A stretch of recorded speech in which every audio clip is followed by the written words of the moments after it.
Francis, e daí já faço a tua apresentação formal. Sejam todos, então, muito bem-vindos a mais uma palestra do nosso ciclo de palestras do Grupo de Estudo História das Pandemias aqui da Universidade Positivo.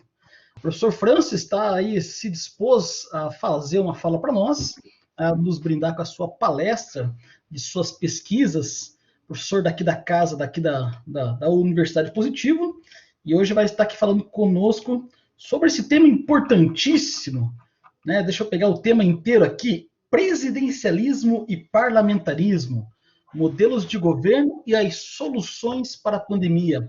O professor Francis é o nosso professor de ciência política aqui do curso de Direito, da Escola de Direito e Ciências Sociais da Universidade Positiva, e hoje vai estar falando para nós aqui um pouquinho. Quem é esse professor Francis bonitão que está aqui falando com a gente hoje no nosso grupo de estudo, né? O professor, além de professor aqui da Escola de Direito, ele é mestre em Ciência Política pela Universidade Federal do Paraná, pós-graduado em Direito Constitucional pela BDConst, graduado em Direito pela PUC do Paraná e graduado em Ciências Sociais pela UFPR. E, dentre tantas palestras, formações, atividades, projetos que o professor trabalha, está aqui hoje, então, participando do nosso grupo de estudo. Professor Francis, só rapidinho, né, alguns recados gerais. Já vou passar aqui para os nossos coleguinhas que estão participando. Nós temos um público fiel, cativo aqui, que sempre está nos prestigiando com a presença. Alguns participam do grupo de estudo, de fato, né? Alguns participam das palestras, mas é bacana vê-los aqui novamente, por isso que dou as boas-vindas a todos que têm participado. Nosso grupo de estudo, professor Francis, tem aí feito reflexões multidisciplinar sobre o momento que a gente está vivendo. Começamos com uma palestra sobre peste negra, né, com o professor Mauro Cardoso da Unicamp. Na semana passada tivemos uma palestra com o professor Fabrício Zipperer, né, sobre as questões trabalhistas em tempos de pandemia. Hoje o professor está aqui para falar sobre esses modelos de governo. Vamos ter palestras sobre o surto de meningite durante o período da ditadura, o surto de varíola no período da América Espanhola. Temos várias palestras agendadas, várias discussões acontecendo, justamente para que a gente possa entender melhor a nível histórico como nós vivenciamos pandemias, mas também buscando soluções, tentando entender melhor como funciona o nosso momento.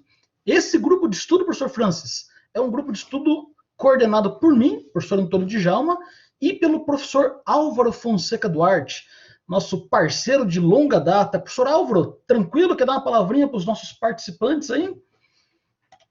Boa tarde a todos. É um prazer estar aqui mais uma vez.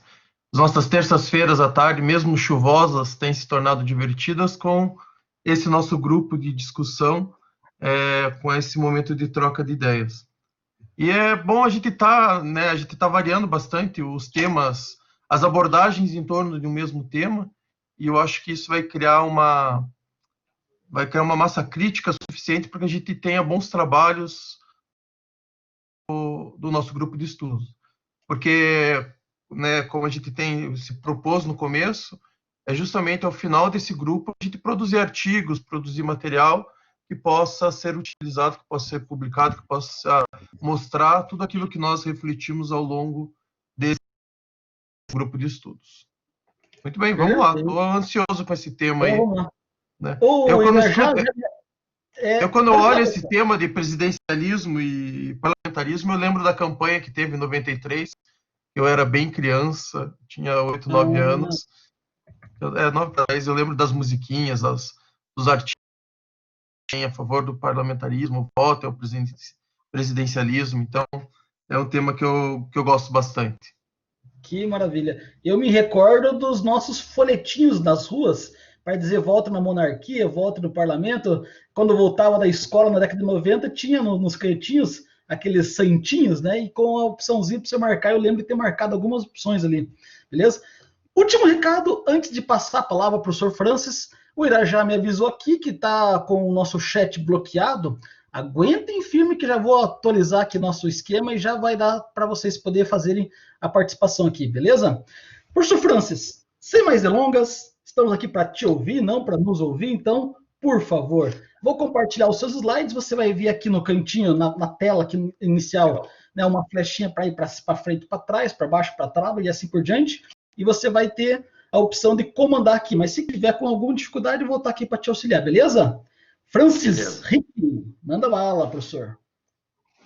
Vamos lá, senhores. Boa tarde a todos.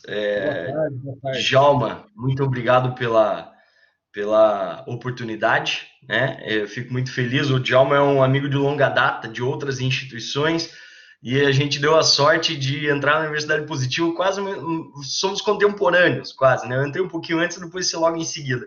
Fiquei muito feliz com a aquisição na Universidade Positivo, porque é um grande amigo paranista, isso que importa, né? E fico muito feliz pelo convite. Também cumprimento o professor Álvaro Fonseca Duarte. Não conheço pessoalmente, mas espero que a gente possa travar um bom debate aí.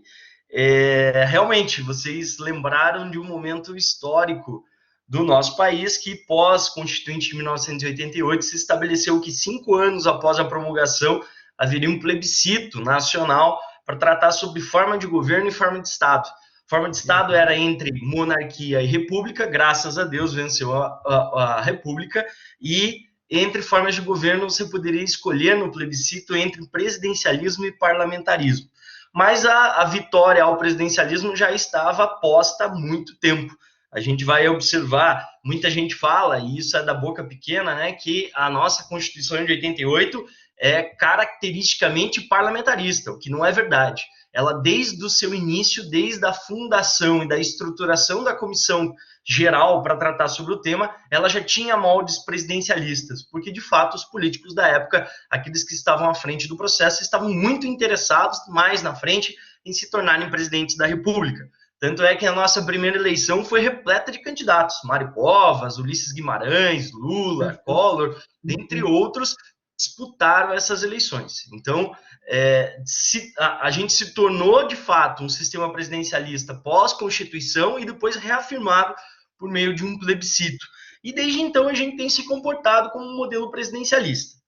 O que eu quero fazer na aula de hoje? Primeiro, traçar o que seria presidencialismo e parlamentarismo em termos gerais, utilizando duas obras que a gente utiliza na graduação, na pós-graduação.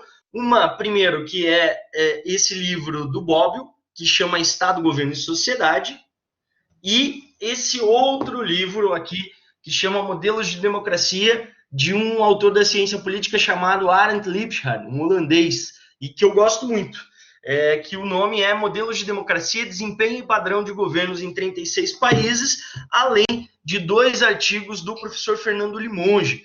E a ideia é que a gente possa fazer esse debate, mostrar o que seria essa diferença entre presidencialismo e parlamentarismo, e depois a gente fazer uma reflexão, de fato, o que está acontecendo, né? Será que o nosso governo não está tomando boas decisões? Será que o nosso governo está amparado dentro de uma lógica organizacional razoável? Será que a gente está tão diferente do resto do mundo, né? Como todo mundo diz? Então vamos tentar, de alguma maneira, estabelecer esses parâmetros para essa discussão, tá bom? Então, vamos lá, vamos dar início aqui, deixa eu ver se eu consigo passar o slide. Passei, beleza. Então, o nome da nossa palestra, Presidencialismo e Parlamentarismo, Modelos de Governo e Soluções para a Pandemia. Percebam, senhores, que a gente está vivendo um momento histórico da humanidade. Assim como outros países, né, e outras gerações passaram por situações que vão se tornar história daqui 20, 30, 40 anos, a gente está passando por uma delas. E, consequentemente, provavelmente a gente vai contar essa história para os nossos filhos, netos, bisnetos e, espero que tataranetos. A ideia de a gente observar esses dois modelos de governo é ver como essas duas formas de governo se comportam diante de tomadas de decisão, tá? E eu já faço o primeiro alerta no nosso slide inicial. Aviso, não existe sistema melhor ou pior. Existem sistemas diferentes. Eu não venho aqui defender um sistema em si, apesar de já confessar a vocês que sou presidencialista e que acredito nos nossos modelos consensuais de democracia, mas não acredito que a resposta seria melhor ou pior com um modelo de governo. E a gente vai ver isso na prática. Tá? Então, não existe, não é a ideia de defender, não, o parlamentarismo com certeza resolveria essas questões. O presidencialismo resolveria essas questões. A gente vai observar, no caso em tela, que eu estou discutindo aqui, como exemplo, o Reino Unido, parlamentarista, e o Brasil, presidencialista. E ambos os países tiveram histórias muito semelhantes no controle e na atuação diante dessa situação de pandemia. Vamos observar, o Reino Unido com Boris Johnson, que é um primeiro-ministro escolhido pelo Partido Conservador, que desacreditava na pandemia, que tomou decisões tardias dentro da União Europeia e que, consequentemente, gerou reflexos e impactos gigantescos na saúde pública e na economia do Reino Unido. Somado a isso, Boris Johnson já era responsável por uma pandemia política dentro do seu país, porque, de fato, foi um dos apoiadores da saída do Reino Unido da União Europeia, o Brexit, e ele, apesar de fazer parte do governo da Theresa May, muitos nos bastidores dizem que ele foi o grande responsável pela queda da Theresa May, que tentou implementar a saída do Brexit 4 vezes no parlamento britânico sem sucesso. E do outro lado, né, temos o presidente Bolsonaro, que também é uma figura extremamente peculiar, para não dizer outras coisas, que desacredita da pandemia, desacredita da doença, tomou as decisões tardias, quando não tomou decisões tardias, não tomou decisões, e está sentindo na pele, com certeza, impactos políticos, sociais. É como diz a Rafaela, o tempo todo a gente vai estar se esforçando para ter uma melhor... e a gente melhor observa maneira isso... de ficar todo mundo. Não é fácil, para mim nem para ninguém, porque todo mundo é diferente. Agora, se tudo que a gente propõe, porra, cara... O fone aqui só um pouquinho. E você não é na piscina. Senhor Francis, por favor, ligue seu microfone novamente. Eu silenciei todos aqui. Liga novamente seu microfone aí. Então, vamos lá. Então, essa é a ideia, da gente poder fazer o comparativo entre essas duas formas de governo e como, de fato, os dois líderes, os dois chefes de governo, atuaram diante dessas duas situações. Tá? Então, vamos lá. Então, como eu disse, o objetivo não é estabelecer o que é melhor e o que é pior, mas a gente vai pensar nessa perspectiva de relacionamento entre os poderes. Então, a gente já começa com uma frase de Bob dizendo o seguinte: a diversa relação entre os poderes constitui o critério para a distinção hoje corrente entre forma de governo presidencialista e parlamentarista. O que se tornou muito claro dentro dessa diferenciação entre o presidencialismo e parlamentarismo foi a forma como os poderes se relacionam. Então, desde o momento que a gente vem com a tripartição de Montesquieu, desde o momento que a gente estabeleceu a ideia de que existe uma necessidade da descentralização do poder e uma diversificação de estruturas de poder para atender os interesses da maioria das populações, é dentro dessa ideia que a gente começa a perceber que as formas de governo começam a se diferenciar. Tá? Tomamos sempre como referência que o presidencialismo, com origem no modelo norte-americano, e o parlamentarismo, com origem no modelo do Reino Unido, foram modelos que surgiram como uma forma e solução para as questões de governo, e logo em seguida vários países adotaram, e em decorrência dessa adoção, eles acabaram estabelecendo parâmetros diferentes de ação. Né? Então vamos pensar, o presidencialismo brasileiro bebe muito na fonte do presidencialismo norte-americano, mas não é o presidencialismo norte-americano. Né? O parlamentarismo italiano, por exemplo, bebe muito na fonte do parlamentarismo inglês, né, do parlamentarismo do Reino Unido, mas não é o parlamentarismo do Reino Unido. Então, a gente observa as formas puras e depois elas vão se aglutinando diante de setores e fatores para sua aplicação prática. Então, a gente vai tomar como referência, de um lado, o nosso sistema presidencialista brasileiro e, do outro lado, o parlamentarismo britânico. Tá? E a gente vai perceber que a diferença entre eles se dá propriamente com o relacionamento do executivo frente ao legislativo. Então, de um lado, o presidente da República no Brasil e o Congresso Nacional dividido entre Câmara e Senado, e do outro, o primeiro-ministro britânico, juntamente com o seu gabinete, e fazendo o relacionamento com a House of Commons. No parlamentarismo britânico existem duas casas, a House of Commons e a House of Lords. Tá? A House of Lords não entraria na nossa discussão aqui, porque do ponto de vista político, a House of Lords não tem tanta relevância. Então a gente vai falar bastante da House of Commons, tá bom? Então aqui ó, a fotografia das duas sedes do Poder Executivo. Aqui a Downing Street, número 10, que seria a casa do primeiro-ministro, e também o escritório do gabinete. E do outro lado, a gente tem o Palácio do Planalto, onde o presidente da República se reúne com os seus principais ministros. Tá? Então vamos começar. Começar pela manifestação do Bobbio sobre as diferenças básicas de presidencialismo para parlamentarismo. Então vamos lá.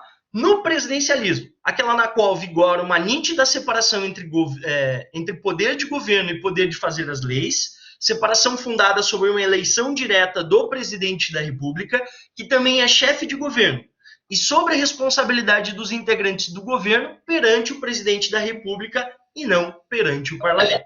Eu sublinhei as principais características desse modelo. Então vamos lá, vamos enumerar e depois ele fica lá na frente. A questão da separação entre executivo e legislativo, né? Existe de fato a eleição do chefe do poder executivo e a eleição dos membros do parlamento. Diferentemente do que acontece no parlamentarismo inglês, onde se escolhe primeiro os membros da House of Commons para, em seguida, se escolher o primeiro-ministro. Então, essa separação clara entre executivo e legislativo é muito óbvia dentro dos modelos presidencialistas. Ambos são eleitos pelo voto popular. Isso é muito bom. Tá? Outro ponto importante, o chefe de Estado, no presidencialismo, é o mesmo chefe de governo. A gente não adotou, por exemplo, como os britânicos, que mantiveram a Rainha Elizabeth II como a chefe de Estado, como a representante do Estado e dos reinos que ela, de fato, representa, o Reino Unido, e escolher um chefe de governo. Não, a gente elege um chefe de governo que, ao mesmo tempo, é chefe de Estado. Ou seja, é um cara que cuida do governo, mas, ao mesmo tempo, cuida da política, cuida da administração, cuida da aplicação, cuida das articulações. E, sem dúvida, deve ser um trabalho extenuante, né? Provavelmente um presidente da República começa a sua agenda às 6 horas da tarde e vai acabar à meia-noite facilmente. 6 horas da manhã vai acabar facilmente à meia-noite. Tá?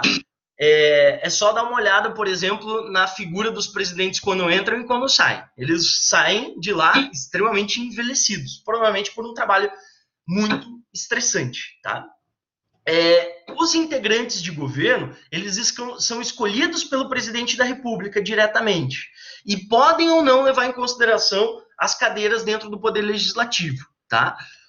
O presidente da República, ele não sofre influência do parlamento dentro do seu governo, ou seja, o parlamento pode negar algumas decisões e alguns posicionamentos, mas ele não perde o mandato por desconfiança do parlamento. Então é muito comum dentro de sistemas presidencialistas, principalmente ao final dos mandatos, que o presidente não tenha mais tanto prestígio quanto ao poder legislativo. E o poder legislativo não pode fazer muita coisa quanto a isso. Tá?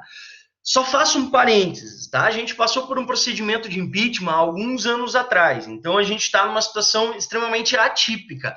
Quando o legislativo julgou por crime de responsabilidade a presidente da República e a retirou do cargo. Tá? Somente nessa situação que o legislativo influencia no mandato do presidente da República.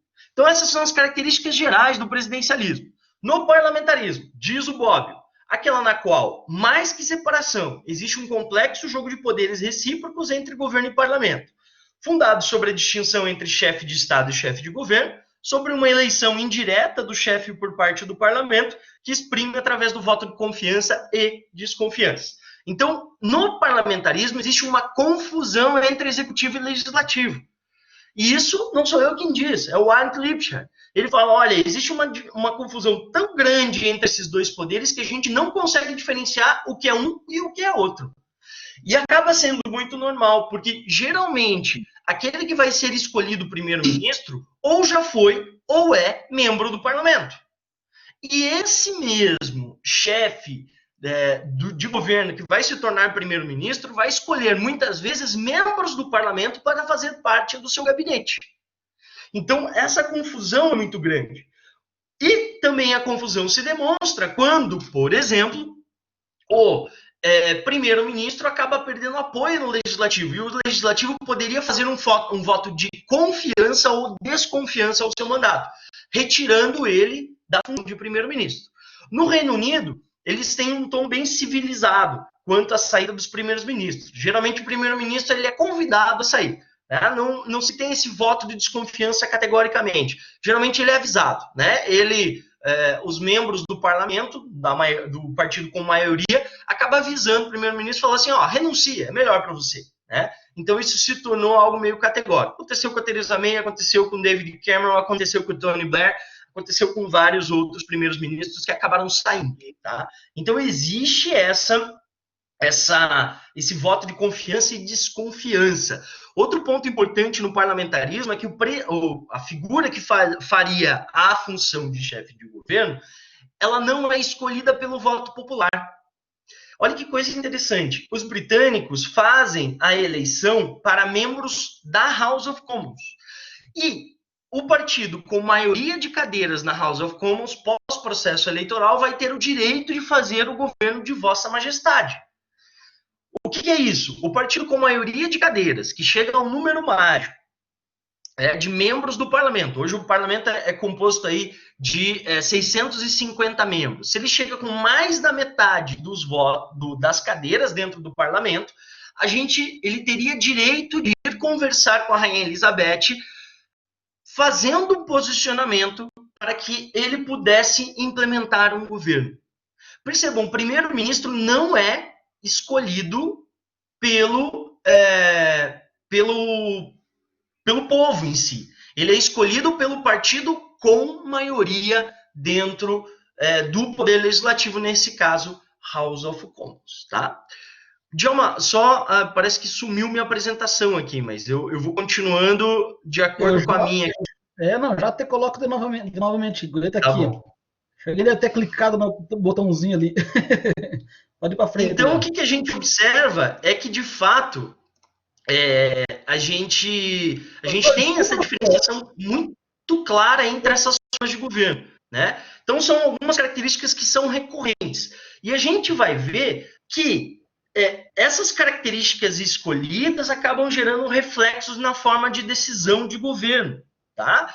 Então, muita gente vai dizer, nos modelos parlamentaristas, seria muito mais fácil a tomada de decisão, porque existe um partido único, e esse partido único ou com maioria seria o mesmo partido que compõe o gabinete, consequentemente as decisões seriam tomadas rapidamente. Bom, muita gente vai dizer que esses governos parlamentaristas eles tendem à estabilidade, serem mais estáveis. Mas a gente tem outras demonstrações que mostram o contrário. Por exemplo, o modelo parlamentarista italiano não é nada estável.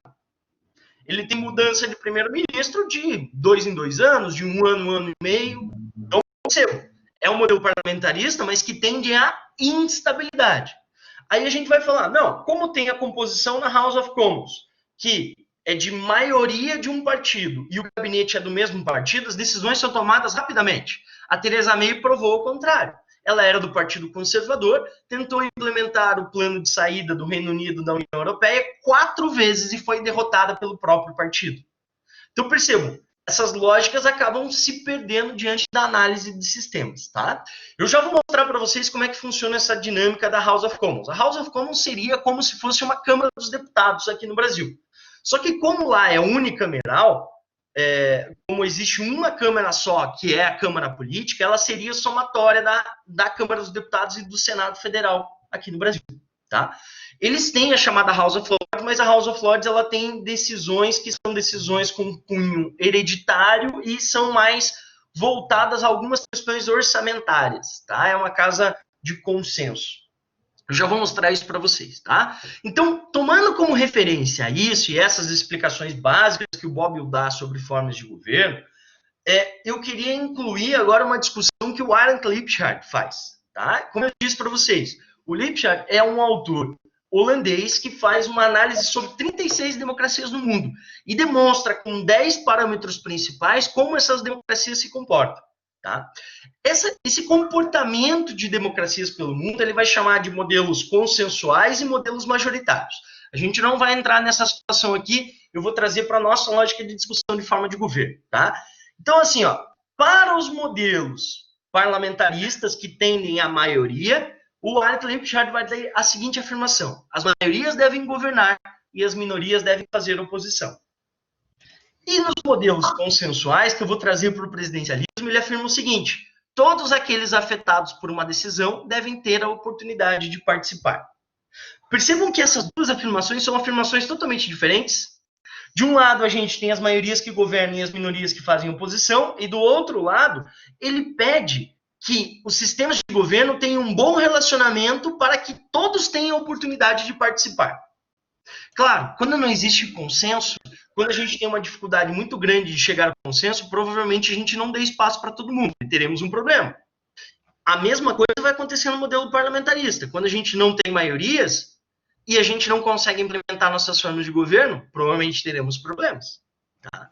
Então, é diante disso que a gente começa a observar as questões. Tá? E eu vou passar o próximo slide aqui. Aí vem, categoricamente, aquilo que eu tinha falado anteriormente, somado e colocado aqui sob 8 características principais. Então, primeiro, no parlamentarismo, existe uma confusão muito grande entre executivo e legislativo. O gabinete, que é onde o primeiro-ministro trabalha, né, junto com os seus ministros, é composto pelo partido dominante no legislativo. Já vou mostrar isso para vocês, tá? Existe uma tendência dentro do parlamentarismo britânico de que exista uma tendência ao bipartidarismo. Tá? Então, eles vão sempre ficar na lógica entre conservadores e trabalhistas. Isso historicamente. Os liberais já tiveram acesso ao poder, mas eles ficaram muito pouco tempo e ainda não conseguiram se estabelecer como um partido de massas. Tá?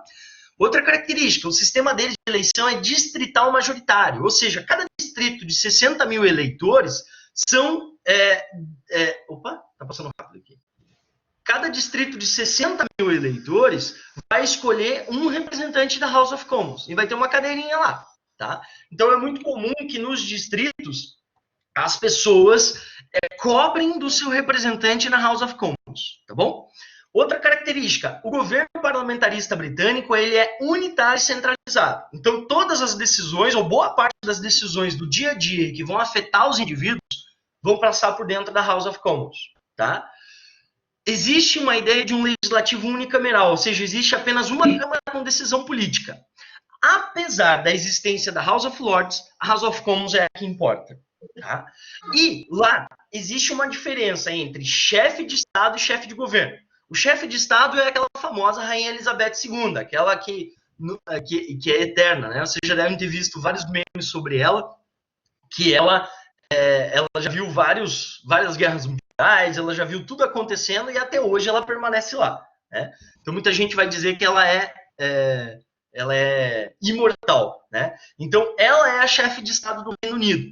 E o chefe de governo é o primeiro-ministro, escolhido pelo parlamento. Tá? Então, a gente tem essa diferenciação. São duas pessoas diferentes fazendo funções diferentes. E isso transforma, muitas vezes, o papel do primeiro-ministro muito mais fácil que dentro do presidencialismo. Porque no presidencialismo, a mesma pessoa faz as duas coisas. Isso é muito difícil. Tá?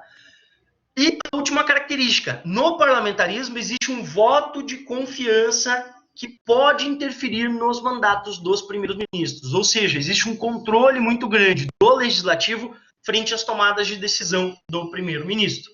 Por exemplo, se o primeiro-ministro começa a tomar decisões totalmente equivocadas e fora da realidade do que o parlamento considera, eles podem pedir para que ele renuncie ou fazer um voto de desconfiança. Isso, geralmente, dentro dos sistemas presidencialistas, facilita quando aquele que está à frente do poder não sabe tomar boas decisões. E a gente, no processo eleitoral, se enganou e votou nele. Tá? Então, essa talvez seja uma das vantagens desses sistemas parlamentaristas. A gente não precisa conviver com aquele líder que não se comportou como um líder durante o mandato como um todo. Tá? E agora no presidencialismo. Vamos passar ali, peraí. No presidencialismo, a gente tem uma separação clara entre executivo e legislativo. O poder executivo é formado por uma ampla coalizão. Então, é necessário que o presidente negocie com o Congresso Nacional. E quando a gente fala de negociação, pessoal, a gente não está falando de corrupção. Quando a gente está falando de negociação, é convidar um partido político para que ele faça parte do governo, tá? E, se por um acaso o partido político tiver interesse em um ministério, que esse ministério possa ser gerido por aquele partido político, com o objetivo de que haja apoio no Congresso Nacional. E isso não é particularidade do Brasil. Em todas as democracias do mundo, onde existe democracia, existe negociação política por cargos, tá?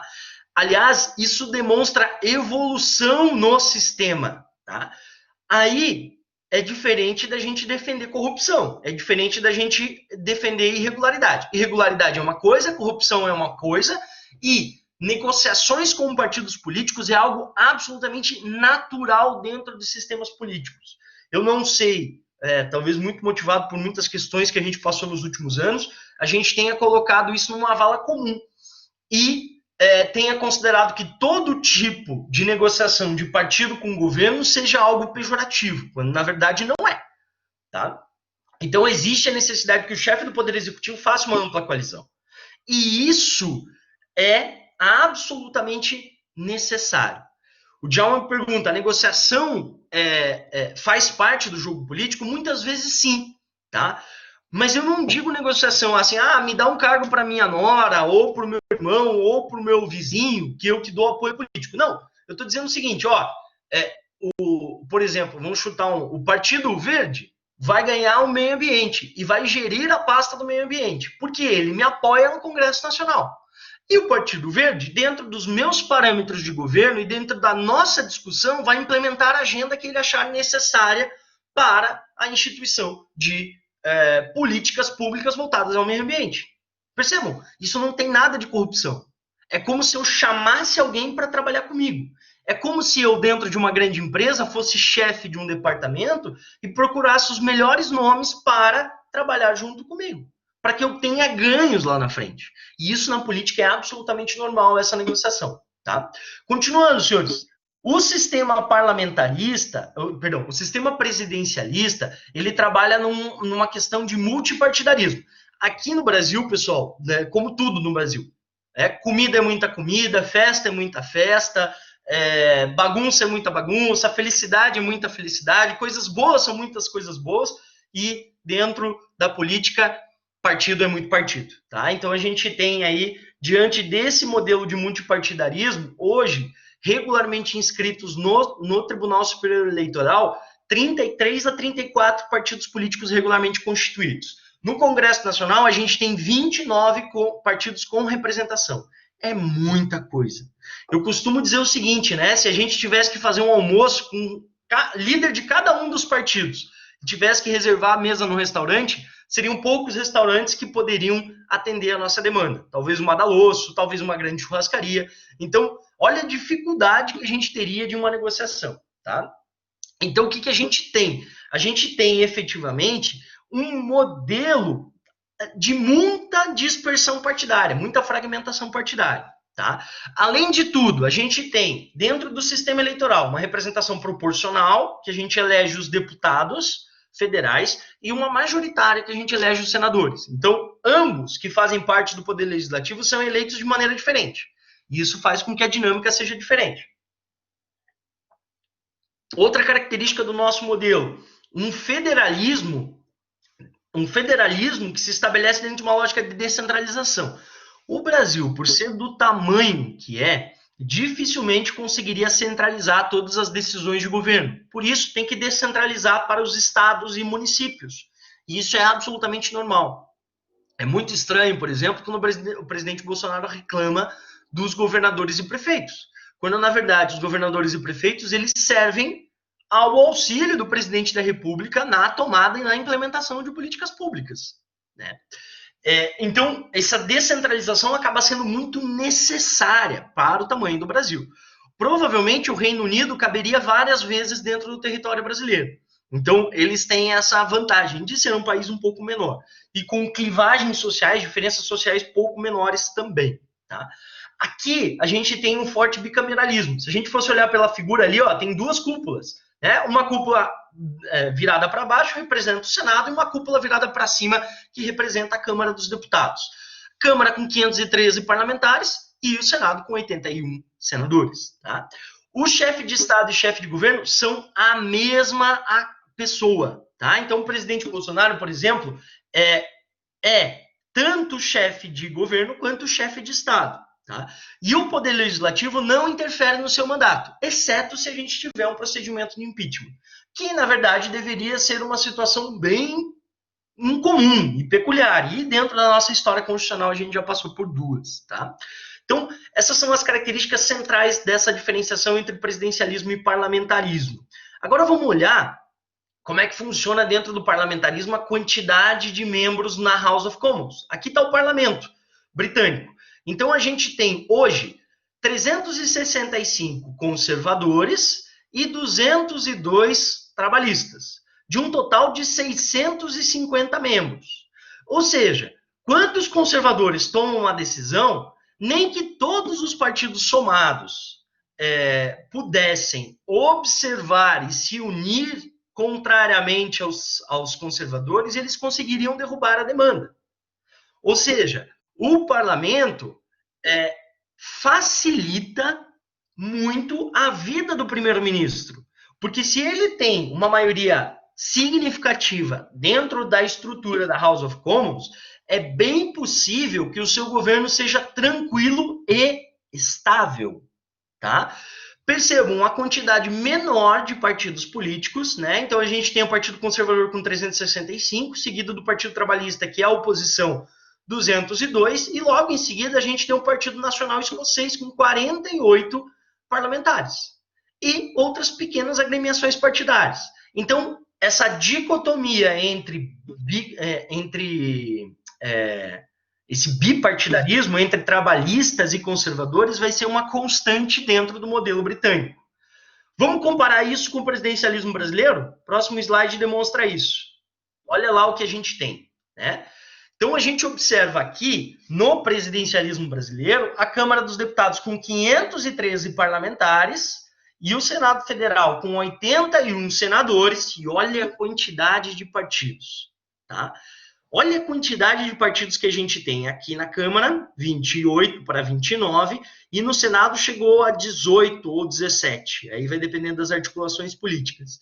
Então, o presidente da República ele tem uma tarefa muito árdua, que é conseguir trazer para o seu lado boa parte desses partidos. Obviamente, o presidente da República tem um partido com a segunda maior bancada, 53 parlamentares.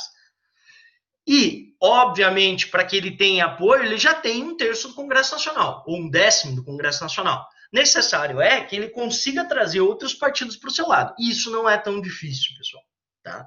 Se o presidente consegue, de alguma maneira, se articular razoavelmente para colocar em prática suas políticas públicas, é óbvio que ele consegue governar facilmente, porque é uma tendência dentro do Poder Legislativo de se aproximar do Executivo.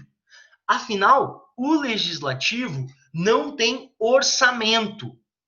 Quem tem orçamento é o Poder Executivo. Então, os parlamentares eles tendem a chegar próximo do presidente porque eles querem orçamento para encaminhar para suas áreas, para suas regiões, para os seus estados. Então, é muito natural que o presidente tenha apoio de parte significativa do Congresso Nacional. Tá? O problema é quando o presidente não sabe negociar ou menospreza a negociação com o Congresso Nacional, tratando essa negociação de uma maneira,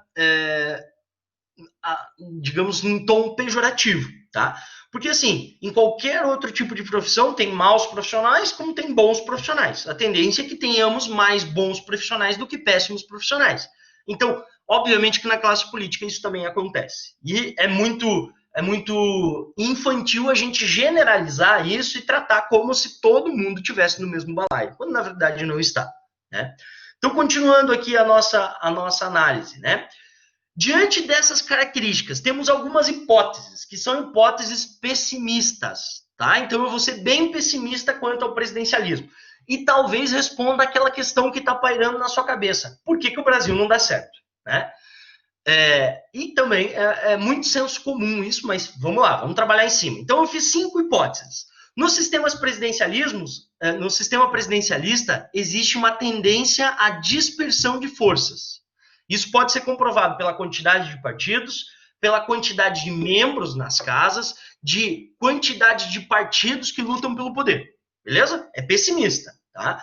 2, o presidencialismo necessita de mais negociação e o custo para a decisão é muito maior. Sem dúvida. Se a gente fosse observar que, enquanto o primeiro-ministro do Reino Unido tem que negociar apenas com um partido que tem maioria na casa, e o presidente da República tem que sentar com 29, e desses 29, mais da metade não vai querer negociar com ele, é óbvio que o custo da decisão vai ser o maior. Pessimista. 3, o número maior de partidos no presidencialismo dificulta a decisão. Em parte, sim. Se a gente fosse pensar que cada um dos 29 líderes partidários tivesse que falar 1 minuto ou 10 minutos, a gente perderia uma tarde inteira só ouvindo eles, né? Então, muito difícil. Mas vamos ver se isso funciona na prática, tá? Quarta característica, no presidencialismo, os índices de aprovação das agendas do executivo são menores do que no parlamentarismo. Isso já é histórico, pessoal, tá?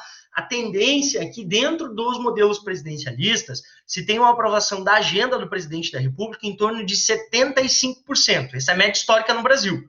Se a gente fosse pegar características de outros modelos, como, por exemplo, o modelo parlamentarista britânico, chega a 85% historicamente. Então, essa diferença de 10% é muito influenciada pela dinâmica de relacionamento executivo e legislativo. E última característica, e última hipótese que talvez a gente tente comprovar. A oposição no presidencialismo é mais efetiva. Em parte, sim, né? Porque no parlamentarismo ela só tende a ser oposição. No presidencialismo, ela pode trabalhar numa perspectiva de debates, discussões e até mesmo de ampliar espaço para buscar o poder. Veja o caso após o impeachment da presidente Dilma Rousseff. A gente observou uma inversão no Congresso Nacional. Aqueles que antes eram oposição passaram a ser governo no presidente Temer. E aqueles que eram governo passaram a ser oposição. E houve uma inversão da classe política. Isso é muito curioso. Se você observar as votações, isso fica muito claro, ok? Vamos lá, continuando aqui. Dentro dessas hipóteses, vamos tentar comprovar elas, né? Porque é isso que a gente faz por meio da ciência, a gente não faz achismo, né? A gente não acha coisas, a gente não trabalha em senso comum, a gente tenta aplicar isso na prática. Eu vou me excusar de alguns números que a ciência política utiliza. Eu vou utilizar muito mais, buscar uma, digamos assim, uma reflexão de vocês e minha sobre o tema, tá? Mas também existem alguns números da ciência política que podem comprovar isso daí, tá? Então vamos lá. Vamos trabalhar com essa hipótese pessimista e trabalhar com a nossa nova perspectiva. Covid-19. Uma doença sem solução, um problema sério que não é só do Brasil, é mundial, e que trabalha numa perspectiva de se tornar cada vez pior sem uma solução médica para isso, né? Então, trabalhar com achismo, trabalhar numa perspectiva de que a gente não deve ouvir os cientistas, só piora a nossa situação, né? Então, vamos lá. Continuando. Então, muito pessimismo, tá? E Covid-19. Vamos dar uma olhada no Reino Unido? Olha lá, são algumas matérias relacionadas a isso em português, mas o site da BBC é repleto dessas notícias, e a BBC é uma estatal inglesa e, com certeza, um dos maiores canais de notícia hoje do mundo, tá? E vocês podem também acessar isso pelo site oficial da BBC do Reino Unido. Mas a gente observa aqui vários problemas surgindo no Reino Unido, né? Primeiro, o primeiro-ministro Boris Johnson desacreditava na Covid-19. Tanto é que ele fez pouco caso da Covid-19. Tanto que ele disse que era absolutamente natural que você pudesse cumprimentar pessoas, abraçar pessoas durante um processo de pandemia que era mundial, né? Tanto é que ele abraçou e cumprimentou tantas pessoas que ele pegou a Covid-19 e teve que ficar internado durante 2 semanas, 4 dias na UTI, né? Depois dessa situação, o presidente Boris Johnson mudou de ideia, né? Ele mudou de ideia e sua postura também mudou diante do mundo político. Porque ele começou a observar que, de fato, aquela tendência que ele estava fazendo de que a doença não existia e que os óbitos não eram relacionados à doença, começou a jogar a popularidade dele lá embaixo. Quando ele pega a Covid-19 e vai ficar internado e fica afastado e faz todos os procedimentos corretos para aquela situação, a popularidade dele começa a se estabilizar, porque de fato, os ingleses dizem, né, é uma sensação de que talvez o primeiro-ministro tenha sido acometido da doença e isso sensibiliza a população de alguma maneira. E de fato, ele se estabilizou. Mas depois de algum tempo saiu uma notícia que é essa que está do lado aí. A popularidade de Boris Johnson cai com o escândalo Cummings. O que esse assessor especial do Boris Johnson fez? Durante o período de pandemia, no ápice em que todas as estradas do Reino Unido estavam fechadas, ele resolveu tirar férias e se identificou pelo celular desse assessor especial do Boris Johnson que ele estava realmente fazendo um tour pelo Reino Unido. Né? Foi visitar alguns parentes, e isso causou uma situação de extrema comoção no Reino Unido. Né? A ponto das pessoas falarem, irmão, peraí, o primeiro-ministro está internado, a doença está se agravando, e de repente tem uma pessoa que é do próprio governo, que é ligado ao gabinete, está passeando pelo Reino Unido, é um absurdo. E a popularidade dele voltou a cair. Juntamente com isso, pessoal, a gente tem o Reino Unido como o segundo país no mundo em quantidade de mortes. Se a gente fosse pelos números atualizados deles, 40.883 mortes até o dado momento, tá? Então, na Europa, é muita morte, é muita gente, tá? É um Couto Pereira lotado de pessoas mortas, né? É algo impressionante, é um grande estágio, né? Um grande estádio aí, sei lá, né? É absolutamente assustador. Se a gente se deparasse com essa situação, seria absolutamente assustadora, né? Seria um massacre, um genocídio ou algo do gênero. E o que a gente observa? O Reino Unido com a maior quantidade de mortes na Europa, a economia do Reino Unido caindo vertiginosamente. O último trimestre houve uma queda no PIB de 2%, e a gente está falando de um país que tem amplo desenvolvimento econômico, amplo desenvolvimento tecnológico e que está inserido no continente europeu. Facilita muitas coisas, né? Consequentemente, o emprego vem em queda absoluta e o governo teve que tomar algumas medidas. Percebam, mesmo dentro de um modelo parlamentarista, onde existe um partido único e força política de um partido conservador, com um gabinete conservador, com o primeiro-ministro conservador, as dificuldades dele são imensas. Mas, vamos lá para o próximo slide. Quais foram as saídas iniciais do Reino Unido?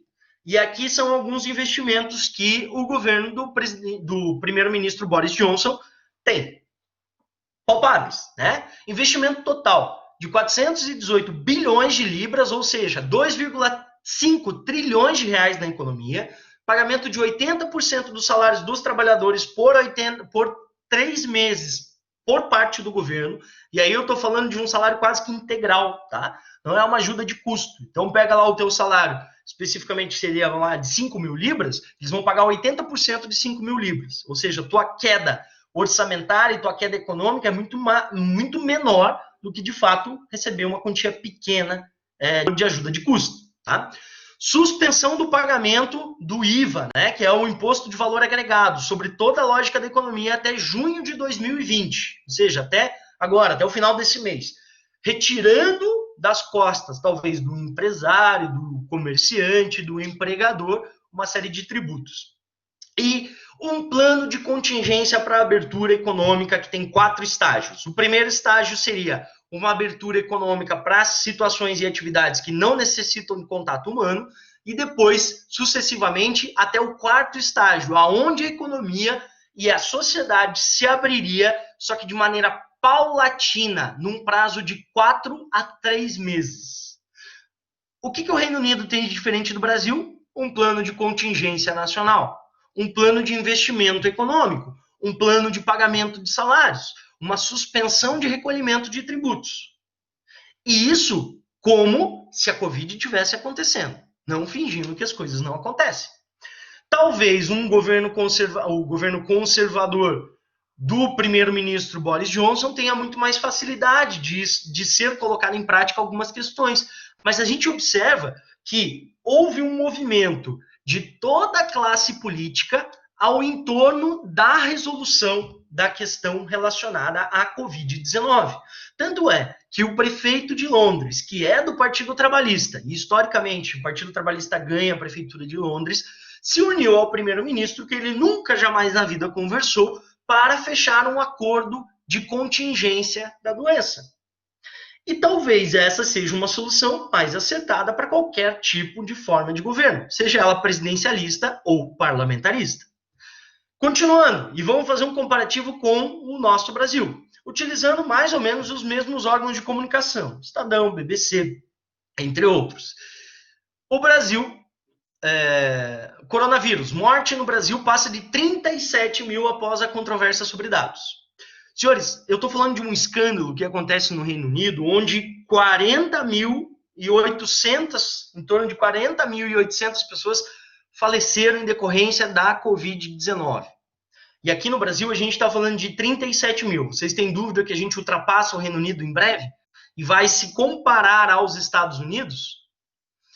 Em breve, quanto à quantidade de mortes, aí a gente tem um presidente que tem mais ou menos a mesma postura que tinha o Boris Johnson. O Boris Johnson, no meio da pandemia, cumprimentava as pessoas. No meio da pandemia, não utilizava máscara. E o nosso presidente tem posicionamentos que a gente já conhece, posicionamentos contrários à existência da doença e efetivamente contra os impactos dessa doença. É como se a gente estivesse tapando os olhos para algo que está acontecendo na nossa frente. E quanto à questão da economia, o Banco Mundial prevê a queda de 8% do PIB em 2020 no Brasil, a maior queda em 120 anos. Senhores, a gente está se deparando com uma crise que é sem precedentes da história mundial e sem precedentes na nossa história nacional. Talvez não chegue nem perto do que foi, digamos assim, essa queda não chegue nem perto do que foi a queda da Bolsa de 29, que afetou o Brasil diretamente, ou a quebra dos bancos nos Estados Unidos em 2008, ou a virada para os anos 2000, quando a gente também teve uma queda econômica efetiva, que o Brasil conseguiu, de alguma maneira, se desvencilhar e crescer razoavelmente. O que a gente observa hoje é uma queda em âmbito mundial, tanto em produção, quanto em economia, quanto em saúde pública. E temos também um desabastecimento de recursos por parte do Estado. Quando a gente tem, isso é a teoria da escolha racional, quando a gente tem um desabastecimento de recursos por parte do Estado, o que a gente tem que fazer? A gente tem que pensar racionalmente. A gente tem que contar as moedas e aplicar as moedas naquilo que for necessário. E não ficar jogando moedas pela janela. E tampouco não tomar decisões, né? Então, para a gente já ir para a nossa finalização, qual que é o nosso plano de contingência para o coronavírus? Ou melhor, para a gente fugir um pouco desse aspecto voltado tão somente à figura do presidente da República, o que é absolutamente natural dentro de sistemas presidencialistas. Será que o nosso problema é político? Será que os nossos políticos, principalmente o Poder Legislativo, não deixam o presidente Bolsonaro aprovar as agendas necessárias para essa retomada econômica? Será que o Congresso Nacional dificulta o governo Bolsonaro? Vamos dar uma olhada? Eu vou utilizar como dados. Aí a gente olha o Congresso Nacional. Então, no nosso presidencialismo, a gente tem 81 senadores com 17 partidos e 513 deputados com 28 a 29 partidos. Aí o presidente Bolsonaro, quando toma o poder, a primeira coisa que ele fala é: eu não negocio com esses caras. Eu não vou conversar com partidos. Eu não converso com líderes partidários. Eu só vou conversar com bancadas. A bancada do agronegócio, a bancada religiosa, a bancada da bala, a bancada do que for. A bancada do meio ambiente, quem for. O grande problema da bancada é que a bancada se perde no meio desse caminho, dessa quantidade de cores impressionante. Então eu posso ter na bancada da bala, desde um deputado do PT até 10 deputados do PSL. Como é que eu sento e converso com esses caras? Eles só estão na bancada da bala para proteger o tema. Eles não estão ali para proteger o governo. Esse é um baita de um problema. Quando eu trabalho em estruturas partidárias, o partido internamente cria situações para que os membros do partido votem favoravelmente àquela demanda. E eles não escapam da vigilância do partido. Quando eu negocio com bancadas, ninguém está nem aí para votação, a não ser para votação temática específica. Então, é agronegócio? Todo mundo vota junto. Ah, é bancada da bala? Todo mundo vota junto para a liberalização de armas. Ah, é bancada religiosa? Eu voto junto da questão moral. Mas na hora que a gente vai discutir economia, todo mundo entra em pânico. Ninguém sabe qual é o posicionamento. E esse é um erro básico de qualquer articulação política. A articulação política tem que ser feita principalmente com estruturas partidárias e depois, se houver tempo e se houver necessidade, trabalhar com bancadas.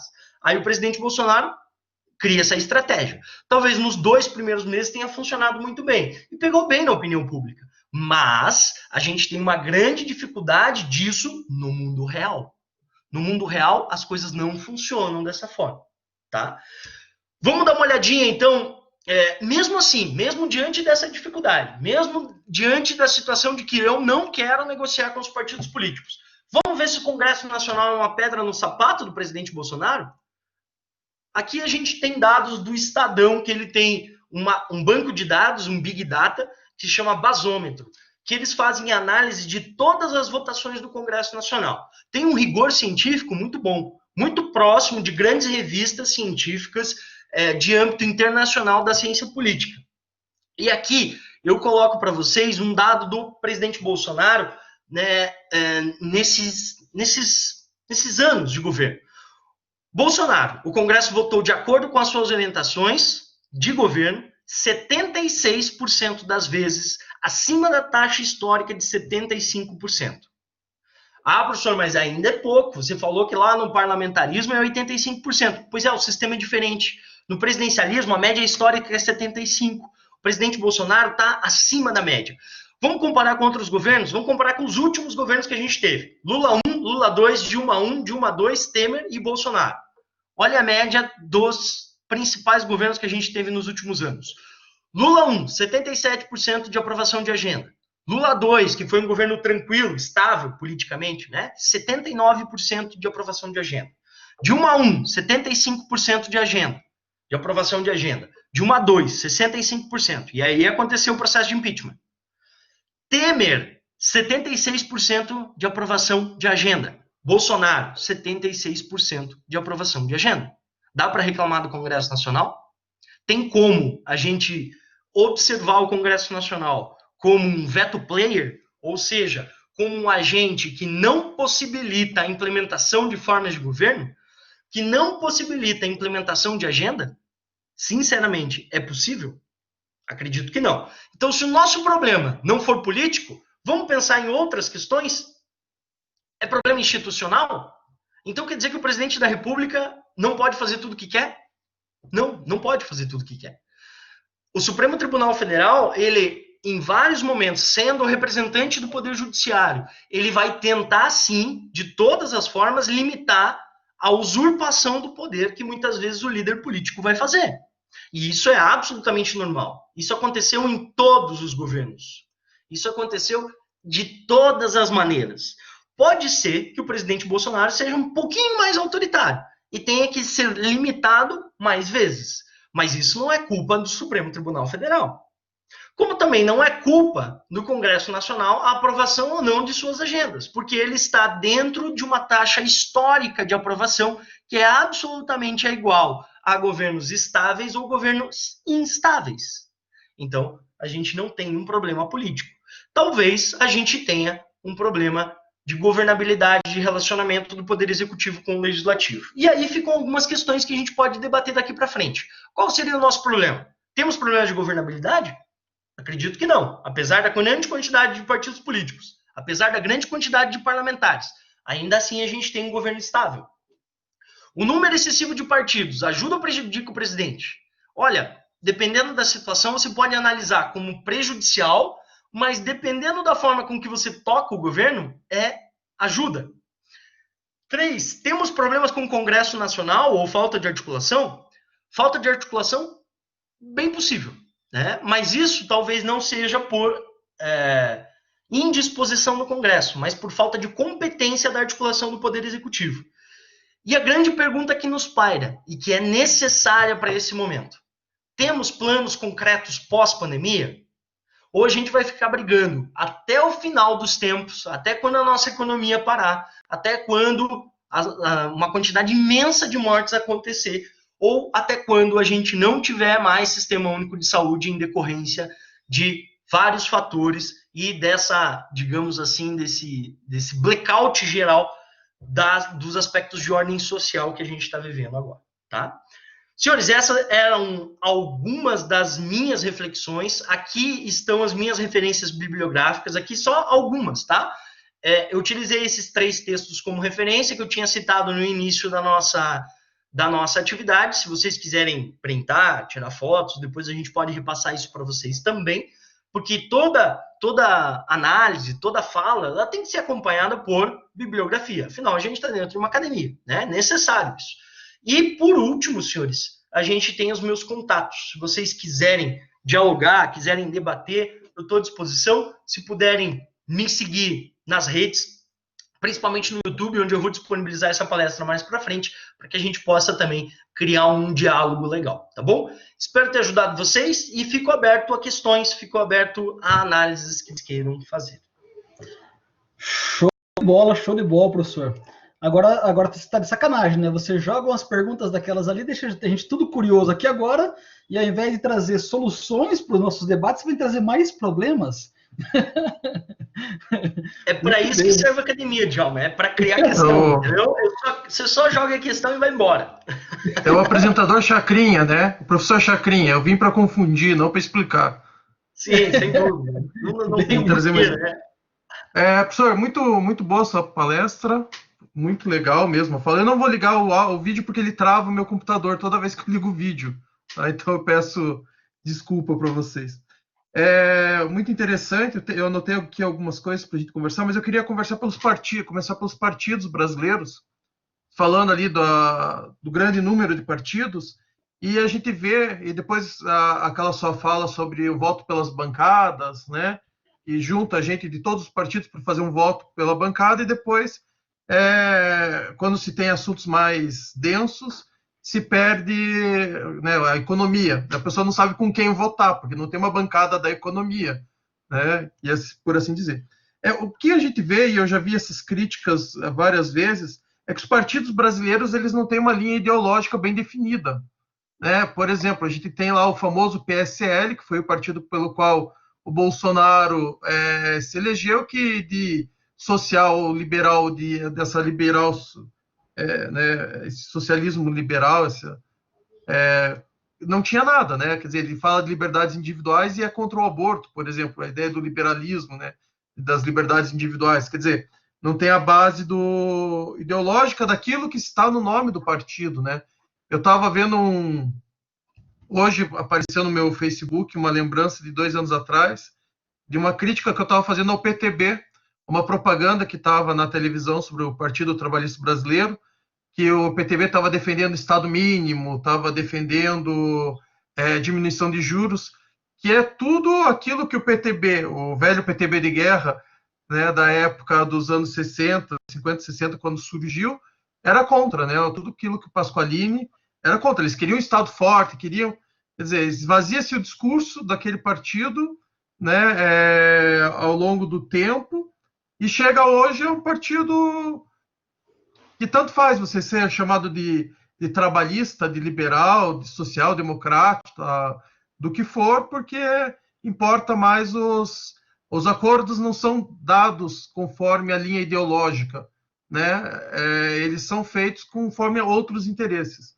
Isso fica muito claro. Queria que o professor falasse um pouco mais sobre essa questão das linhas ideológicas, desses alinhamentos não tão ideológicos dos partidos nossos. Uma questão que é muito importante dentro de qualquer democracia as estruturas partidárias. Por quê? Isso desde a época em que a gente discutiu o início disso, isso vai surgir lá no Parlamento Britânico, quando de fato os partidos se organizavam em torno de posicionamentos próximos, ou, por exemplo, membros do parlamento que residiam no mesmo bairro, ou que frequentavam o mesmo clube, e depois isso vai se tornando política, né? E, de fato, as estruturas partidárias elas são necessárias dentro de modelos democráticos.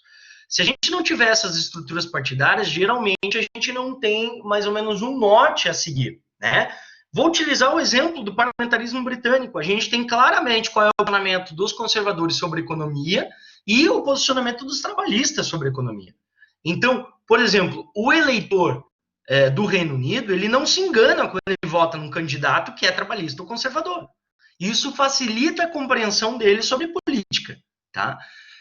Aqui no Brasil, como a gente tende ao multipartidarismo, de fato, das 28 hoje a gente tem 33 para 34 agremiações regularmente constituídas, a gente poderia dizer que efetivamente existem 8 a 7 partidos políticos em âmbito nacional, né? Então, seria necessário, eu acho que isso vai se tornar real a partir das eleições de 2020, quando não podem mais coligações na proporcional, fazendo com que aqueles pequenos partidos políticos eles entrem à míngua. Não que eles não devam existir, eles devem existir. Geralmente, quando eles tiverem posicionamentos ideológicos, eles vão continuar existindo até mesmo na míngua. Mas existem partidos que servem tão somente para formar legenda. Vou tomar como exemplo o presidente Bolsonaro, né? E não é porque eu não goste dele ou algo do gênero, é porque, de fato, a história dele comprova isso. Ele teve 8 filiações partidárias em toda a sua carreira, de 30 anos. Um pouquinho antes do processo eleitoral, ele era do PP. Ele sai do PP e vai para o PSC. Aí, do PSC, um pouco antes da eleição, ele entra no Patriotas. 2 meses antes da eleição, ele entra no PSL. O que a gente tem diante de um político que toma esse tipo de decisão, de pular de partido para partido em poucos meses? É que ele estava buscando um espaço onde ele tivesse amparo para implementar a sua política. Ele não estava criando um partido, ele não estava estruturando um grupo de pessoas que pensava de maneira igual a ele, né? E a gente tem, no Brasil, partidos tanto do espectro da esquerda quanto do espectro da direita, que de fato são partidos, né? A gente pega, por exemplo, o PSDB, numa centro-direita, que é estruturado desde então como partido. A gente tem não vou falar do MDB, que o MDB é uma característica de partido catch-all, que é aquele partido que pega todos, né? Vamos pegar, por exemplo, um partido como o DEM, que é mais de direita e que tem estruturas partidárias desde então. O PT, que é o Partido dos Trabalhadores, que trabalha também nessa perspectiva de formação de legenda e formação de partido. Então, diante dessas agremiações partidárias, dificilmente eu sou enganado. Dificilmente eu voto em um pensando que é outro, porque eles têm posicionamentos muito claros. E isso é da ciência política como um todo. Todos os cientistas políticos são categóricos em afirmar que, de fato, as estruturas partidárias são fundamentais para as democracias. Porque sem essas estruturas partidárias, a gente fica à deriva, tá? O que está acontecendo, por exemplo, esse é um movimento mundial e também gerou reflexos no Brasil. Por exemplo, a Espanha, nos últimos anos, ela tem mudado o nome de partidos políticos para movimentos, e isso tem funcionado muito bem para eles. Então, eles estão tentando fugir um pouquinho dessa arena meramente política para entrar também numa arena social. Aqui no Brasil, a gente gerou reflexos no nome dos partidos. Não sei se vocês já perceberam. O PFL mudou para Democratas, quem mais que mudou de nome há pouco tempo atrás? Vários partidos acabaram mudando de nome. O MDB voltou a ser MDB. Movimento Democrático Brasileiro, né? Quem mais?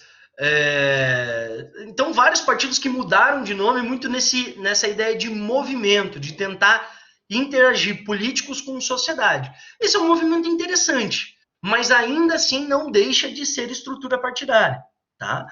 Tem os progressistas, né, que eram o antigo PP, tem os livres, que eram o antigo PTC, alguma coisa assim. Então, isso está se mudando, mas, de fato, ainda a gente vê as estruturas partidárias como necessárias. Até porque é até mais fácil para o presidente conseguir negociar com os partidos. E quando eu digo negociação, eu não estou trocando dinheiro por apoio, estou trocando participar do meu governo por apoio político para a votação no legislativo, que é absolutamente necessário. Espero ter respondido a tua pergunta, Álvaro. Não sei se eu fugi dela. Maravilha. Show de bola, acho que a pergunta foi bem pertinente, e eu também ia fazer uma pergunta sobre a importância desses partidos políticos, mas acho que nessa fala já deu um pouco para clarear um pouquinho mais a discussão aqui. Professor Francis, nós temos 2 perguntinhas aqui dos nossos alunos, já aproveito para dizer, nós temos mais um tempinho aí, se vocês tiverem perguntas, manda aqui, mas a Karen tinha perguntado lá atrás, né, quando você falava ainda sobre a descrição do parlamentarismo, do presidencialismo, ela falava assim, mas no caso específico do Brasil, essa negociação política não se tornou descaracterizada e distante do seu objetivo?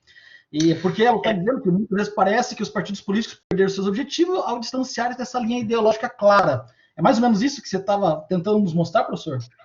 Sem dúvida. É Kátia que perguntou? Karen.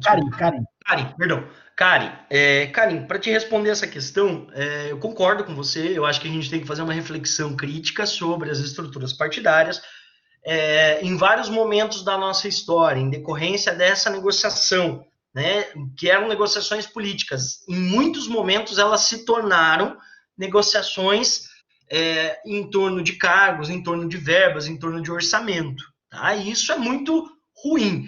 Isso demonstra que, apesar da gente estar razoavelmente evoluído, a gente não amadureceu o suficiente. Tá? Então, assim, o mais curioso é que essas mesmas agremiações partidárias que lá atrás foram punidas em outros governos por estarem tomando esse tipo de atitude são as mesmas agremiações partidárias que se aproximam do governo Bolsonaro nesse dado momento, que é o famoso centrão baixo clero, né? Não tem problema nenhum em ser de um desses partidos. O problema é que essas figuras que estão negociando diretamente com o governo, elas cobram um preço. Lembra que eu falei de custo? Então, o presidencialismo talvez tenha um custo um pouco maior para as decisões políticas. E muitas vezes, quando eles fogem de ambientes programáticos, eles se tornam custos que mais para frente podem se tornar corrupção. Então, assim, existem talvez 4 formas principais de fazer uma articulação. Ou o político ou o partido se aproxima do presidente porque tem identificação ideológica e seria muito estranho ele fazer oposição. Ou ele acredita na agenda de governo do presidente, porque observa naquele presidente uma saída razoável para as questões do Brasil. Ou ele se aproxima por fazer parte do governo, e por fazer parte do governo ele se responsabiliza, recebendo cargos em ministérios, recebendo apoios políticos nos estados, nos municípios, ou você pode negociar com dinheiro. Tá? E isso é uma saída péssima. É uma saída péssima porque ela não resolve problemas políticos e ela cobra um preço cada vez mais caro. Tá? Então, as 3 outras saídas são as saídas políticas e que o presidencialismo de coalizão prega. Muitas vezes, até a imprensa tentou trazer presidencialismo de coalizão vinculado à corrupção. Não, esse é um elemento à parte. Tanto é que a ciência política nem estuda a corrupção. Corrupção é algo, para ciências criminais, meus amigos. Tá? Não é fenômeno político, não tem como ser mensurado, entende? Então, assim, dá sim para fazer negociações com esses partidos, dá sim para trazer esses partidos para trabalhar com responsabilidade dentro do governo, quando você cria essa responsabilidade. E dá também para trabalhar do outro lado, né? Encaminhando emendas orçamentárias e dinheiro para que esses caras apoiem você. Mas esse é um movimento errado, tá? Mas não dá para a gente confundir as duas coisas. As duas coisas existem, infelizmente, e não é isso que eu estou pregando. Estou pregando são as 3 primeiras formas de se organizar um governo, tá bom?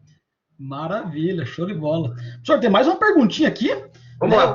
O Irajá Bosa Vieira, né, ele até fez um pré-anúncio, dá para perguntar sobre plebiscito e referendo, e eu falei, já que está valendo, o professor Francis é o nosso grande especialista, manda, e ele mandou uma perguntinha para nós aqui. No caso do plebiscito, ele pergunta, e do referendo, esses 2 instituições, né, políticas, a decisão do povo é sempre mantida, sempre acatada? O que se define é o que vai passar a valer como regra? Ele até dá o exemplo lá de 93, se o povo tivesse de fato escolhido a monarquia, o Congresso, né, assinaria embaixo, validaria isso? E eu até pergunto para você uma outra coisa, talvez não seja muito o caso do Covid-19, porque é uma pandemia que impede as pessoas de se aglomerar e tal, mas para poder fazer orçamentos e destinar verbas, os plebiscitos, aprovar orçamentos, os plebiscitos seriam instituições favoráveis dentro de uma perspectiva como a nossa? Aproveito o gancho para poder perguntar se, porque isso é participação popular e é legal, e se isso mais ajudaria ou pioraria, talvez, essas negociações que já são difíceis, né? A gente tem dentro da nossa Constituição Federal de 1988, que aliás é algo que a gente tem que proteger com unhas e dentes, porque de fato é um avanço significativo dentro da nossa forma de Estado, tributária, administrativa, política. Lá tem alguns mecanismos, tá? Tem os mecanismos de participação direta e indireta, tá?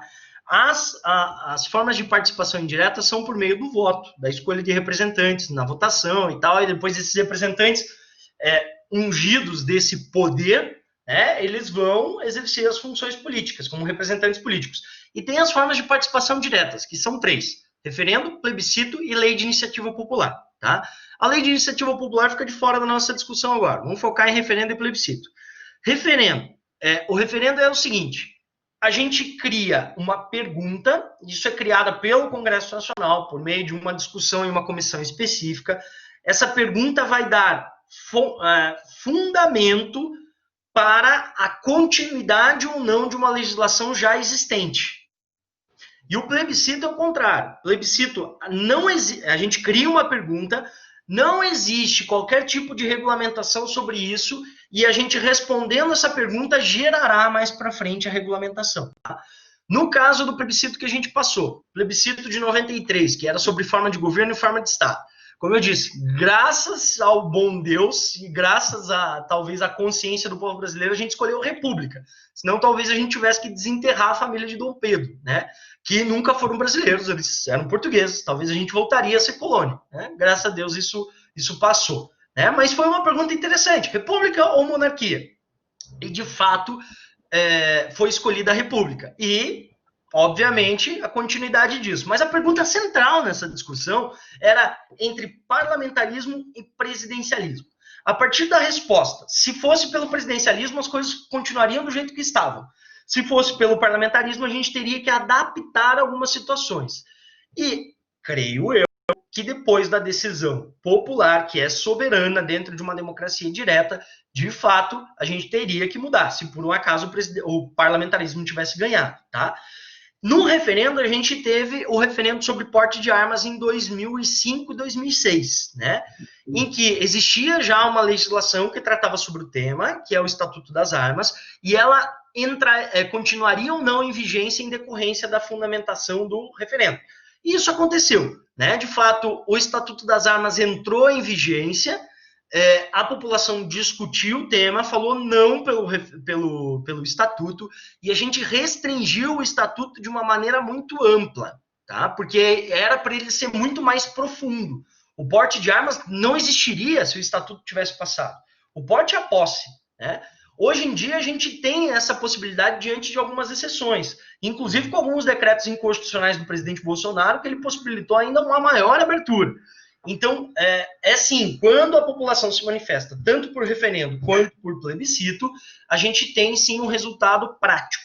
Agora, a pergunta do Djalma, se por um acaso seria interessante a gente colocar orçamento diante de formas de plebiscito ou referendo.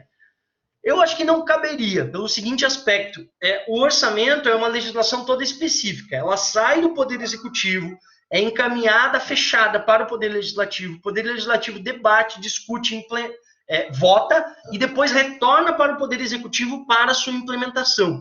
Então, a gente incluir um plebiscito ou um referendo no meio desse caminho talvez dificultaria muito o processo de uma legislação que já é muito difícil de ser aprovada. Eu digo assim, ela tem muitos debates, ela tem muitas implementações, inclusões de orçamento, de emendas parlamentares individuais, então eu acho que não caberia. Tem alguns países no mundo que adotam plebiscitos e referendos de maneira recorrente, só que daí a gente tem que fazer perguntas muito fechadas e voltadas a uma produção legislativa posterior. Por exemplo, liberalização de porte de maconha. Aí você cria uma legislação de acordo com a manifestação da população. A descriminalização do aborto. A população se manifestou, cria uma legislação posterior a isso. Quando a gente cria uma democracia muito plebiscitária, a gente acaba criando alguns distúrbios, algumas situações que podem ocorrer, algumas mutações no sistema democrático. Tá? Não que a população não possa participar, deve, mas de maneira muito constante se provou na prática que aquela democracia ela fica muito conturbada, tá? É geralmente muito comum que plebiscitos e referendos eles sejam acompanhados de eleições. Eu vejo o modelo norte-americano. Eles fazem eleições e dentro dos estados eles discutem algumas questões, como liberalização do aborto, liberalização do porte de armas, liberalização do consumo de substâncias que são consideradas drogas em cunho recreativo, entre outras coisas. Tá? Mas existem alguns estudos no mundo que essas democracias muito plebiscitárias geram talvez um fervilhar muito grande dentro da população que acaba podendo gerar instabilidade futura. Maravilha. Eu perguntei pensando, né, em algumas democracias diretas que nós temos na atualidade, como a Suíça, né, e me parece que algumas regiões lá, e seja os distritos, seja os cantões lá, eles fazem as votações do orçamento, e por isso que eu pensei nesse exemplo, né, uma vez discutido tudo, né, tem lá a sua comissão, e os municípios, pelo menos, vão lá e fazem as votações. Mas me dei a nível de exemplo, Não, né, não, mas eu manda gostei bala. dessa tua fala. Nos cantões, no modelo suíço, e o modelo suíço realmente é um modelo assim a ser alcançado, apesar da Suíça ser do tamanho um pouquinho maior que Curitiba, talvez, eles conseguem fazer essas discussões orçamentárias. Mas aí eu digo para você, Djalma, que a gente já faz isso. A gente já faz isso no município, por exemplo. Tá, Aqui no município de Curitiba, a gente faz discussões sobre o orçamento municipal, o que será ou não aplicado, durante o governo para depois o próximo aplicar. Então, funciona muito bem. No Rio, em Porto Alegre funciona muito bem, aqui em Curitiba tem funcionado muito bem, em São Paulo tem funcionado muito bem, e aí a gente traz a discussão da democracia suíça para o nosso ambiente municipal. Aí faz tá. todo sentido. E dá para discutir mesmo, se vai ter implementação de canaleta de esgoto, se vai ter. Aí é legal. Aí em cada bairro, em cada sub-região, a gente poder discutir, debater e levar isso para a Câmara de Vereadores depois. Daí eu concordo. Maravilha. Professor, assim, nosso tempo já está meio que já estourando já, a gente já passou mais do que a gente devia aqui, né? Estamos aproveitando o máximo que puder, e você já percebeu que a gente vai perguntando, e quando você deixar, a gente vai perguntando aqui, né? A gente já brincou que até as 22h30 é o nosso horário do grupo de estudo aqui. Eu tenho que dar aula daqui a pouco. Agora, acho que uma última pergunta, se o professor Álvaro depois quiser fazer alguma última para a gente fazer o fechamento, né? Você nos colocou alguns problemas aqui no final, e o nosso grupo de estudo, né, focado especificamente para tentar entender esse nosso modelo, eu achei que você traria um contraste mais preciso, né? E claro, estava na ilusão de trazer uma simplificação daquilo que não é simples, né? Mas você traz, eu pensei que você traria um contraste para a gente poder dizer, poxa, então o parlamentarismo seria mais fácil para gerenciar uma crise com uma pandemia. Puxa, mas então o presidencialismo seria mais fácil, ou um é pior, ou outro é pior. E aí a minha pergunta, para a gente poder se encaminhar para esse final, é exatamente isso. Para além de modelos, de formas, de instituições, de formas de governo, como você apresentou, o parlamentarismo, o presidencialismo, como é que nós poderíamos utilizar bem a nossa estrutura para poder, de certa forma, buscar soluções rápidas, eficientes, né? E talvez alguns países nos dão alguma luz, né? Nós temos a Finlândia, alguns países que têm mostrado uma efetividade no combate à pandemia muito maior que nós. Mas para além de parlamentarismo, para além de presidencialismo, como poderíamos lidar bem com esse problema atual? Né? E aí, claro, como usar as nossas instituições, o nosso modelo de governo bem? Qual seria, talvez, a sacada que a gente poderia sair esperançoso desse nosso encontro?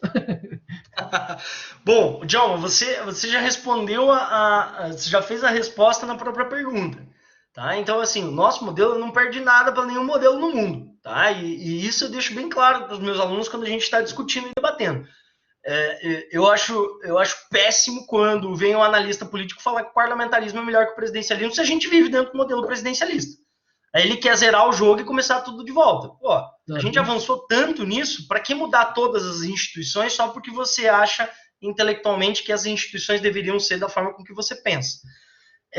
E eu sempre digo, eu digo sempre para os meus alunos, do ponto de vista democrático, a gente não perde para Estados Unidos, do ponto de vista democrático, a gente não perde para modelos avançados na Europa, como França, Alemanha, entre outros, porque a gente conseguiu, mesmo dentro das nossas mazelas, estabelecer um sistema político que funciona razoavelmente. Eu não tenho culpa se o material que eu utilizo hoje não é tão bom, ou se os políticos talvez não estejam tão evoluídos a ponto da gente conseguir aplicar um sistema que é evoluído. Galera, o simples fato da gente ter um sistema proporcional somado ao sistema majoritário, então eu elejo, por exemplo, presidente, governador, prefeito, senador pelo majoritário e deputados, vereadores, deputados federais e estaduais pelo sistema proporcional, é um sistema absolutamente complexo e inteligentíssimo, porque você coloca as duas coisas juntas para trabalhar. O grande problema não é o sistema em si, e as perguntas que ficam no final é para isso, é para dizer, será que a gente tem problema mesmo? Será que o nosso problema é com o nosso sistema presidencialista? A gente está vendo, o Boris Johnson enfrentou os mesmos problemas que o presidente Bolsonaro enfrentou, e eles são figuras meio que paralelas. Apesar talvez do Boris Johnson ter um pouquinho mais de experiência política, em âmbito administrativo e tal, mas eles são figuras paralelas, pessoas que desacreditaram na pandemia, pessoas que trabalharam com um país extremamente populoso, que gerou reflexos intensos na economia e na sociedade. Veja o Reino Unido, com 40 mil mortes, para eles é absolutamente significativo isso. Para a gente aqui talvez não seja tanto ainda, mas vai se tornar, pessoal. A pandemia só acabou de começar no Brasil. E pela forma como os governantes estão tratando isso, e eu nem digo os governadores talvez estejam tomando decisões mais racionais que o presidente da República. Percebam, a gente tem apenas um hospital de campanha em âmbito nacional. Isso é um absurdo. Né? E aí que tá, a gente teria que ter e aliás o presidente podia ter utilizado essa estrutura que ele tem, Ministério da Saúde, entre outras coisas, para articular as decisões em âmbito estadual. E não tenham dúvidas, ele seria reeleito facilmente. Ele ia ser o coordenador, ele senta numa reunião, bota lá a máscara, bota um jaleco do SUS e tal, e fala, ó, é assim que vai funcionar. Entendeu? Sim. E todos os governadores iam seguir eles, mesmo aqueles que eram contra ou a favor a ele, porque os governadores estão precisando de dinheiro. Então, não é problema de sistema de governo, é forma com que a gente utiliza a política que a gente tem. Essa é a resposta. Maravilha, achei fantástica. E aí já despertou uma outra, professor, talvez antes da gente finalizar aqui, né? O Irajá está perguntando, mas o sistema que nós temos atualmente, ele não é muito caro para mantê-lo? Né? O sistema parlamentarista não seria mais barato? Nós não teríamos economia de recursos, né? E poderíamos aproveitar esses recursos talvez para outras áreas, né? E até a Lia está compartilhando aqui, né? A aventura e desafio de sobrevivência a viver no Brasil durante a pandemia é muito grande. Então a gente está com um presidente desse, talvez ter exatamente com esse desafio. Mas aí a pergunta do Irajá permanece, acho que é interessante, professor, para a gente poder mostrar aqui. Vamos lá, vamos fazer uma conta, Irajá. Quanto que tem na House of Commons? 650 membros. Na House of Lords eles têm 830... Putz, agora me perdi, mas chega a 800 membros. 600 mais 800 dá quase 1.000 e... Putz, eu fugi da escola de matemática. Cadê a matemática aqui? Tá, que seja. Vamos chutar aqui que dá 1.500, né? No total, no Congresso Nacional, a gente tem 513 deputados federais, 81 senadores. A gente vai chegar num total de 594. Fazendo uma conta de padaria... A matemática anunciou 1.450 ali, ó. 1.450. 1.450 aproximadamente, versus 594. Numa conta de padaria, a gente seria mais barato. E a gente representa um estado ainda maior, né? Pense no Reino Unido, quantas vezes o Reino Unido cabe no nosso território. Então, talvez se a gente fosse pensar como os britânicos pensam, talvez a nossa representatividade tinha que ser maior no Congresso Nacional, né? Mas a gente está pensando no âmbito nacional. Um salário de um parlamentar provavelmente custe um salário de sei lá, de um CEO de uma grande empresa, perto de 40 mil reais ou algo do gênero. Não sei se pela responsabilidade que ele tem, ele deveria ganhar menos que isso. Agora, uma coisa eu concordo. Irajá? Desculpa. Irajá. Uma coisa eu concordo. Verba de gabinete que não tem lastro, nota falsa para pagamento de coisa que não existe, isso é um verdadeiro absurdo. Agora, efetivamente, o que o parlamentar proporciona para a gente, o que ele ganha na folha de salário, não sei se é tão diferente do que acontece no Reino Unido. Ou seja, talvez não seria a estrutura, novamente falando, não o jeito de fazer política, mas talvez os por fora, o lado corrupto, né? Talvez é isso que... Quanto mais institucional a gente for, melhor. Quanto mais a gente passar nota, melhor. Quanto mais a gente fazer a declaração do tributo, melhor, entendeu? Então a gente tem que aprender a isso, a gente tem que aprender a fazer com que as coisas funcionem efetivamente como elas deveriam funcionar e não dar jeito nas coisas, né? Perfeito, né? Tranquilo. Professor, maravilha. A Carla está aqui se lamentando e ao mesmo tempo rindo, mas eu acho que também com algumas lágrimas, assim, dizendo que o problema é o brasileiro em si mesmo, né? E talvez seja uma questão cultural e talvez a falta de investimento numa educação formal faça toda a diferença aqui, né? Talvez a nossa cultura ela tenha que que evoluir no sentido de talvez tornar menos prejudiciais esse jeitinho brasileiro, né? O jeitinho brasileiro às vezes ajuda bastante a resolver problemas práticos do dia a dia, por outro lado ele acaba não seguindo talvez um parâmetro institucional que nos permitiria ir mais longe. Mas isso aí a gente perceberia que talvez não seja o nosso sistema político o principal culpado. Ao contrário, talvez a solução passaria especialmente pelo sistema político, porque é ele que daria a condição de modificar essa cultura por meio de políticas públicas, por meio de investimento, por meio de destinação de verba para setores específicos e carentes, né? Mas acho que é bacana, e aqui, né, professor Álvaro, se tiver alguma outra mensagem, alguma coisa, eu acho que a gente vai... Djalma, deixa eu só fazer uma colocação. Eu acho assim, eu acho que a gente é muito novo ainda em parâmetros democráticos. A gente está há 30 e poucos anos com uma democracia de fato. Então a gente está aprendendo ainda. E eu sou bem otimista. Eu acredito que daqui 10 anos a gente venha discutir coisas totalmente diferentes do que a gente está discutindo agora. Porque a gente avançou na experiência de experimentar governos bons, ruins, e pela nossa escolha. A gente se responsabilizar por nossas escolhas. Sim, talvez se essa escolha, a gente não cresça, né? E essa grande sacada. Professor Francis, show de bola, né? Eu aprendi um monte aqui, né? Gostaria realmente de estender um pouco mais aqui nosso bate-papo, mas a gente tem outros afazeres e, né, e daqui a pouco tem que preparar a aula também, já tem outras coisas, nossos alunos também têm outras coisas para fazer. Então, agradecer a participação de todos aqui que estiveram presentes, nossos mais de 50 participantes, né, fiéis aqui ao nosso grupo de estudo e, ao mesmo tempo, prestigiando a sua fala que venha nos enriquecer. Nosso grupo, professor Francis, é um grupo multidisciplinar. E nós estamos tentando entender não só o aspecto histórico das pandemias no Brasil, mas tentando entender o movimento que nós estamos vivenciando nesse momento.